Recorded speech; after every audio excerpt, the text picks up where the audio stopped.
Motor coil போயிடுச்சுன்னு சொல்லிட்டு diesel engine வச்சு தண்ணி அடிச்சிட்டு இருந்தோம். இங்கேயும் தண்ணி இல்லை, ஆல்ரெடி எல்லாம் வத்தி போய் கிடக்கு, வறண்ட பூமிகளாக கிடக்குது. ஏன்னா ஏரியிலையும் தண்ணி கிடையாது, மழை பெஞ்சாதானே தண்ணி இருக்கும். மழை வராத காரணத்தினால எல்லா இடமும் காஞ்சி போயிருக்கு.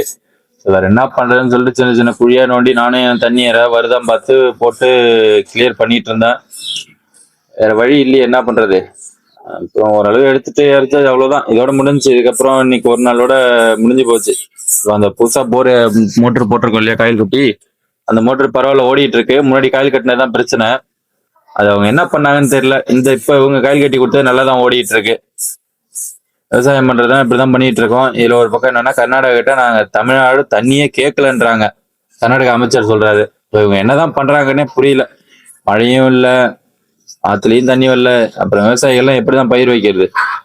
ஒரு என்னத்தை தான் சாப்பிடுவாங்கன்னே தெரியல. ஒண்ணுமே சொல்றதுக்கு இல்ல மக்களே. இந்த மாதிரி இருக்கு விவசாயிகளோட நிலைமை.